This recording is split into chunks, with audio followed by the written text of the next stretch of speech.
अगर आपने civil, electrical, mechanical या आर्किटेक्चर से ग्रेजुएशन कर रखा है या डिप्लोमा कर रखा है, तो सीपीडब्ल्यूडी आपको अपॉर्चुनिटी प्रोवाइड करती है to become enlisted without checking any other criteria. अगर आपने किसी एक काम को एज जॉइंट वेंचर किया है, तो जॉइंट वेंचर में जितना प्रोपोर्शन आपका शेयर है, उतने पोर्शन ऑफ शेयर का आपका वर्क वैल्यू कंसिडर किया जाएगा। Hello everyone, this is Manas Dey and welcome to another video in my channel. दोस्तों, मेरे प्रीवियस वीडियोस में मैंने काफ़ी बार एम्फेसाइज किया है about career opportunity for a civil engineer as a contractor. तो आज के इस वीडियो में हम बात करेंगे about enlistment of a contractor in CPWD. Video में हम बात करेंगे अबाउट इंपॉर्टेंस ऑफ एनलिस्टमेंट, फिर हम बात करेंगे about the profit margins that A CPWD contractor has. फिर हम बात करेंगे अबाउट टाइप्स ऑफ एनलिस्टमेंट, कितने कैटेगरीज के एनलिस्टमेंट होते हैं, उस कैटेगरीज में कितने क्लासेस ऑफ एनलिस्टमेंट होते हैं। फिर हम बात करेंगे about tendering limits of various classes of contractors, क्या क्या टेंडरिंग लिमिट्स होते हैं, उस टेंडरिंग लिमिट्स का मीनिंग क्या होता है।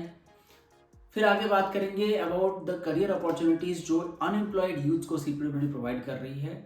अगर आप डिप्लोमा होल्डर हो या फिर ग्रेजुएट हो, तो आपके पास एज कॉन्ट्रैक्टर एनलिस्ट होने के लिए क्या कुछ अपॉर्चुनिटीज़ प्रोवाइड करती है सीपीडब्ल्यूडी, इसके बारे में जानेंगे।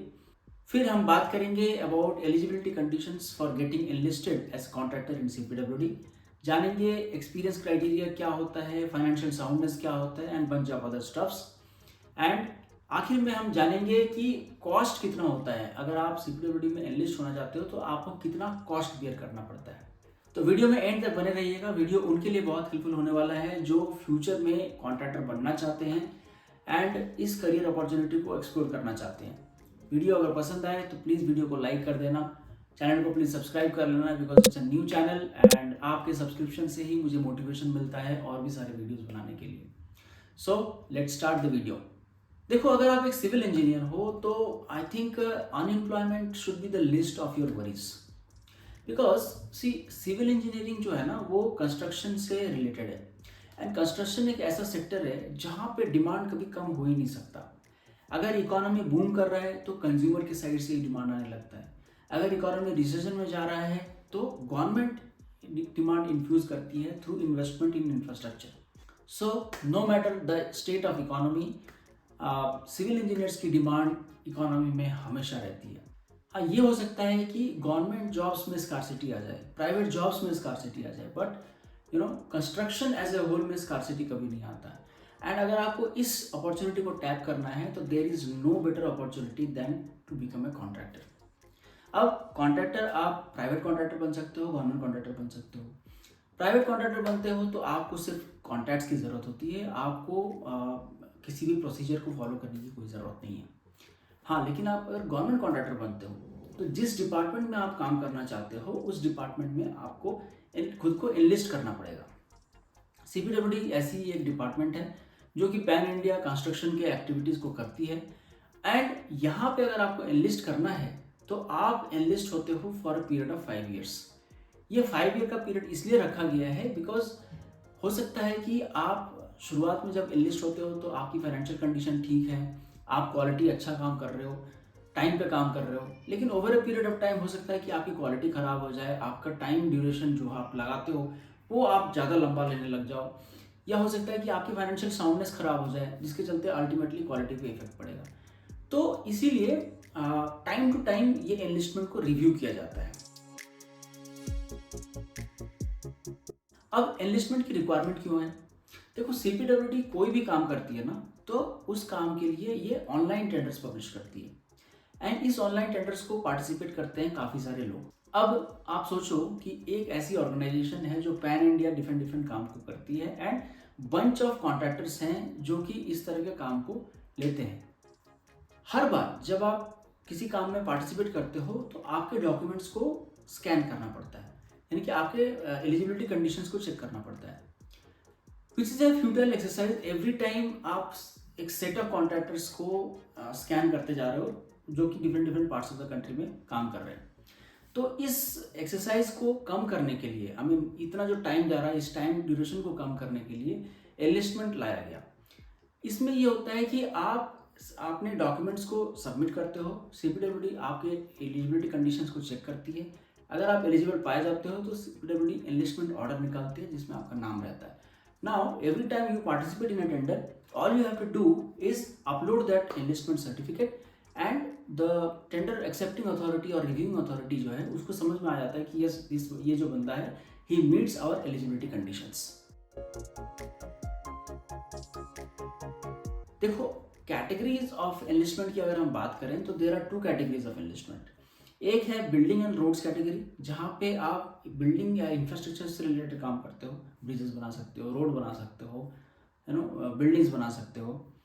एंड एक होता है हॉर्टिकल्चर कैटेगरी, जहाँ पे आप प्लांटेशन, हॉर्टिकल्चर, गार्डनिंग ये सब देखते हो। सो ये दो ब्रॉडली ये दो कैटेगरीज हैं। अब हर कैटेगरी में डिफरेंट डिफरेंट क्लासेस हैं। जैसे बिल्डिंग एंड रोड्स कैटेगरी में आप जाते हो from class 5 to class 1 super. काफ़ी सारे क्लासेस होते हैं, क्लास 5, क्लास 4, क्लास 3, क्लास 2, इस तरह से क्लास 1 होता है, फिर class 1A, 1AA, 1AAA, then class 1 super. इस तरह के डिफरेंट डिफरेंट क्राइटेरियाज बने हुए हैं। सिमिलरली हॉर्टिकल्चर में भी क्लास 4 से लेके क्लास 1 तक का क्लास बना हुआ है। जैसे जैसे आप लोअर क्लासेस की ओर जाते हो, यानी कि क्लास 5 से क्लास 1 की ओर जाते हो, तो आपकी टेंडरिंग लिमिट जो है वो बढ़ती जाती है।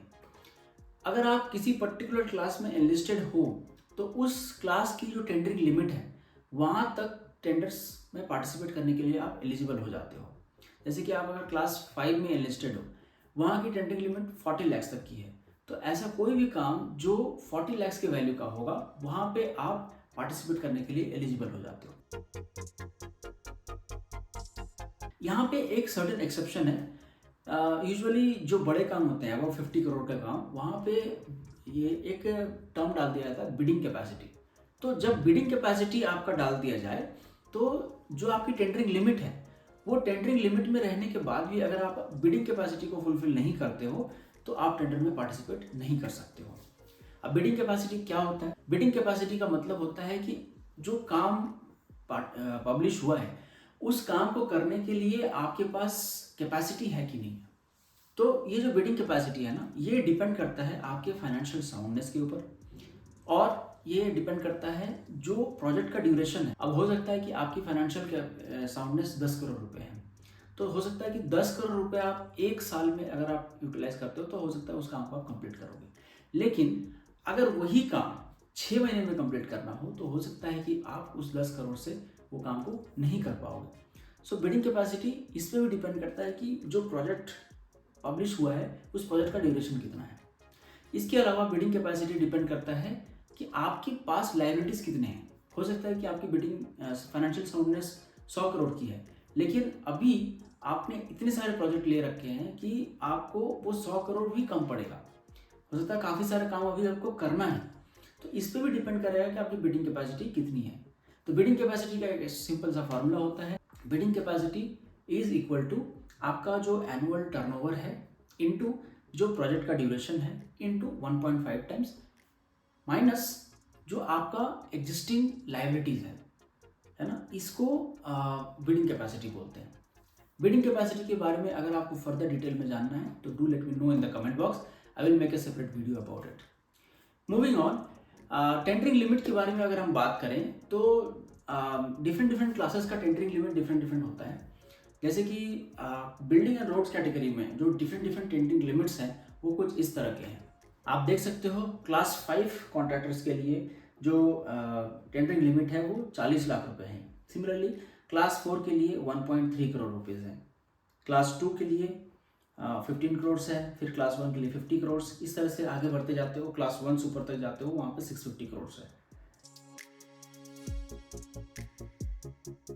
एलिजिबिलिटी क्राइटेरिया की अगर हम बात करें तो देयर आर सेवरल क्राइटेरिया जिसको आपको फुलफिल करना पड़ता है to become enlisted in CPWD. तो सबसे पहले जानते हैं कि आप क्या हो सकते हो।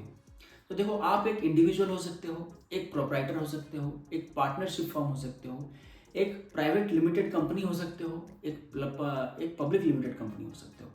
यूजुअली जब आप छोटे कॉन्ट्रैक्टर होते हो तो आप एज इंडिविजुअल रजिस्टर करते हो, क्लास 5, क्लास 4, क्लास 3, क्लास 2, यहाँ पे आप एज इंडिविजुअल रजिस्टर करते हो।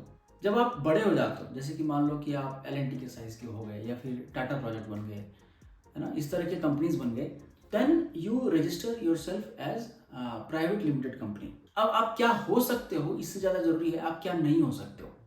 तो देखो, आप एक डिसमिस्ड गवर्नमेंट सर्वेंट नहीं हो सकते हो। आप एक ऐसे कॉन्ट्रैक्टर नहीं हो सकते हो जो डिमोट किया गया हो टू ए लोअर क्लास, या जिसको डिबार किया गया हो। यूजुअली आपको डिमोट या डिबार तब किया जाता है जब आप अच्छा काम नहीं कर रहे हो, या फिर कॉन्ट्रैक्ट कंडीशंस को फुलफिल नहीं कर रहे हो, टाइमली प्रोजेक्ट्स को डिलीवर नहीं कर रहे हो। तो जब तक आप डिबार रहते हो तब तक आप इनलिस्ट नहीं हो सकते हो। आप एक सर्विंग गवर्नमेंट एम्प्लॉय नहीं हो सकते हो, चाहे वो स्टेट गवर्नमेंट हो, सेंट्रल गवर्नमेंट हो, पीएससी हो, ऑटोनोमस बॉडी हो। आप किसी भी तरह का सर्विंग गवर्नमेंट एम्प्लॉय नहीं हो सकते हो। अगर आप किसी फर्म के डायरेक्टर हो जो फर्म इनलिस्टेड है, तो आप किसी दूसरे फर्म के डायरेक्टर नहीं बन सकते हो जो सेम कैटेगरी में इनलिस्टेड है। सपोज करो कि बिल्डिंग एंड रोड्स कैटेगरी में आप एक फर्म रजिस्टर्ड है जिसके आप डायरेक्टर हो। आप कोई दूसरा फर्म है जो बिल्डिंग एंड रोड्स कैटेगरी में एनलिस्ट होना चाहता है, आप उसके भी डायरेक्टर नहीं बन सकते हो। हाँ, हो सकता है कि एक दूसरा फर्म है जो दूसरे कैटेगरी में एनलिस्ट होना चाहता है, जैसे हॉर्टिकल्चर कैटेगरी में, तो आप उसके डायरेक्टर हो सकते हो। You can be enlisted in more than one category, लेकिन किसी एक कैटेगरी में मोर देन वन क्लास में आप एनलिस्ट नहीं हो सकते हो।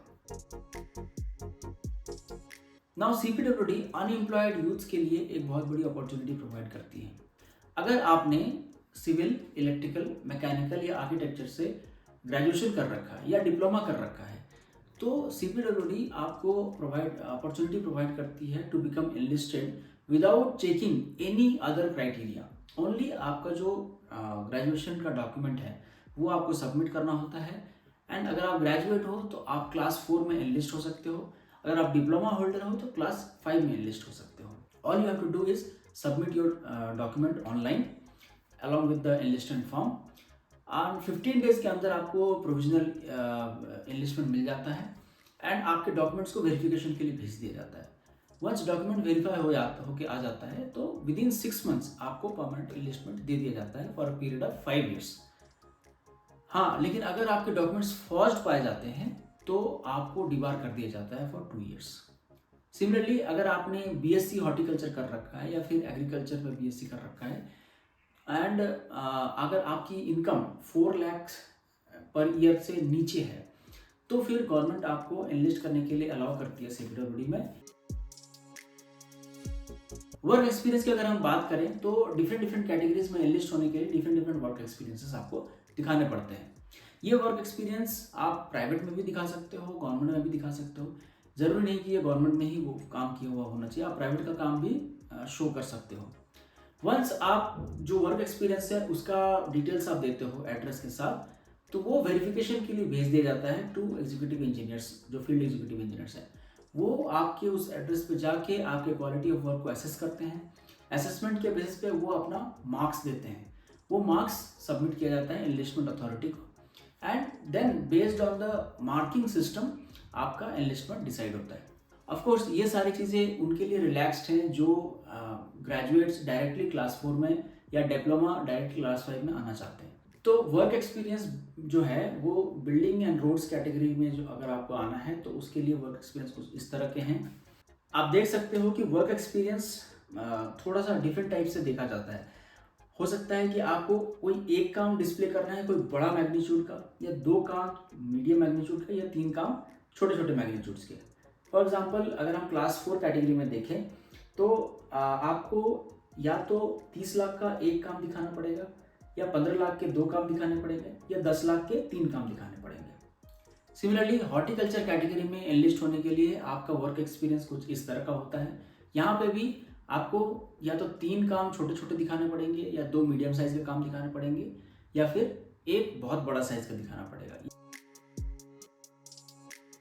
अब ये हो सकता है कि आपने किसी काम को 4 साल पहले किया हो।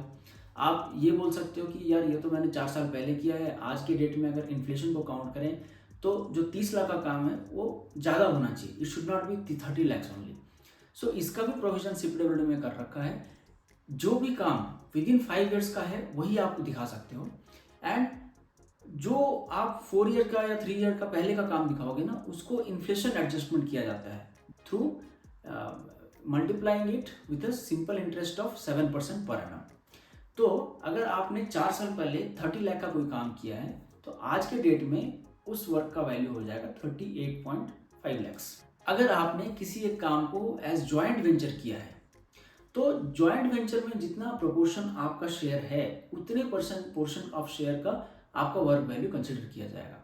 अगर आपने 50 लाख का काम किया है एंड आप जॉइंट वेंचर में किए हैं, जिसमें 50-50 आपका जॉइंट वेंचर है, तो उस काम का 25 लैक्स ही आपका इन्वेस्टमेंट के लिए कंसिडर किया जाएगा। ध्यान रखिए कि पेटी contracts, labour rate contracts investment के लिए काउंट नहीं किए जाते हैं, अगर आप बिल्डिंग एंड रोड्स कैटेगरी में आना चाहते हो तो। सिमिलरली, अगर आपका ऐसा कोई काम आपने किया है जो कि आज के डेट में इंस्पेक्ट नहीं किया जा सकता है, सपोज करो कि आपने रोड कारपेटिंग किया है, उसके ऊपर एक और लेयर चढ़ा दी गई है, या आपने पेंटिंग किया है, उसके ऊपर एक और पेंट का कोट चढ़ा दिया गया है, तो ऐसे काम जिसको हम डायरेक्टली इंस्पेक्ट नहीं कर सकते हैं, उस काम में आपको असेसमेंट तभी होगा जब जो ओनर डिपार्टमेंट है जिसके लिए आपने वो काम किया है, उसका सर्टिफिकेट आप प्रोड्यूस करते हो और वो सेटिस्फैक्ट्री सर्टिफिकेट होना चाहिए, उसमें असेसमेंट लिखा होना चाहिए, then that work will be considered. Similarly, ऐसे कोई काम जो कि आपने मिलिट्री एरियाज में किए हैं, या फिर ऐसे किसी एरियाज में किए हैं जहाँ पे इंस्पेक्शन के लिए रोक है due to security concerns, national security concerns, तो यहाँ पे भी आपका जो ओनर डिपार्टमेंट है उसके तरफ से आपको सर्टिफिकेट लाना पड़ेगा एंड वो सर्टिफिकेट आपको प्रोड्यूस करना पड़ेगा। उस सर्टिफिकेट में असेसमेंट भी होना चाहिए, मार्किंग भी होना चाहिए कि आपका काम किस तरह का है। अब मैग्नीट्यूड ऑफ वर्क किस किस चीज़ों पे डिपेंड करता है? ये डिपेंड करता है gross value of work done पे, आपने टोटल काम कितना किया है। फिर डिपेंड करता है आर्बिट्रेशन अवार्ड पे, एस्केलेशन पे डिपेंड करता है, एंड जितने आपने टैक्सेस पे किए इंक्लूडिंग जीएसटी, उस पर भी डिपेंड करता है। ये सारे चीज़ों के फैक्टर्स को टोटल करके जो अमाउंट आता है, that is the work done value. Do let me know in the comment box if you want to know more about arbitration, escalation and other systems related to construction works in CPWD. Financial soundness की अगर हम बात करें तो class 3, class 4 and class 5 वालों को irrespective of category या तो बैंकर सर्टिफिकेट देना है, या नेटवर्थ सर्टिफिकेट देना है, या नहीं तो एवरेज एनुअल टर्नओवर सर्टिफिकेट देना होता है। इन तीनों में से कोई भी एक डॉक्यूमेंट देना होता है। ये डॉक्यूमेंट ड्यूली सर्टिफाई होना चाहिए सीए के थ्रू, और उसमें उस सीए का यूडीआईएन नंबर होना चाहिए। इसको वेरिफिकेशन किया जाता है थ्रू यूडीआईएन वेबसाइट। सिमिलरली, अगर आप class 1, class 1 double A, class 1 triple A, या फिर क्लास 1A या क्लास 1 सुपर इस कैटेगरी में एनलिस्ट होना चाहते हो, तो इररिस्पेक्टिव ऑफ कैटेगरी आपको 2 डॉक्यूमेंट सबमिट करने पड़ेंगे। एक बैंकर सर्टिफिकेट या नेटवर्क सर्टिफिकेट, और दूसरा average annual turnover certificate during last 3 financial years. ये दोनों ही सर्टिफिकेट सर्टिफाइड होने चाहिए सीए के थ्रू, एंड इसमें यूडीआईएन नंबर प्रॉपरली दिखा रहना चाहिए। फाइनेंशियल साउंडनेस क्राइटेरिया कुछ इस तरह का होता है, आप देख सकते हो। अगर हम क्लास 4 की बात करें तो यहाँ पे आपका जो बैंकर सर्टिफिकेट है ये 26 लाख का होना चाहिए, या नहीं तो आपको एक एवरेज एनुअल टर्नओवर सर्टिफिकेट देना है जो 26 लाख का होना चाहिए, या नहीं तो आपका जो नेट वर्थ होना चाहिए that should be 30 lakh rupees. अब एलिजिबिलिटी क्राइटेरिया जो है, इसमें इंडिविजुअल पैरामीटर्स पे आपको 60% मार्क्स लाने पड़ते हैं, एंड ओवरऑल आपको 70% मार्क्स लाने पड़ते हैं।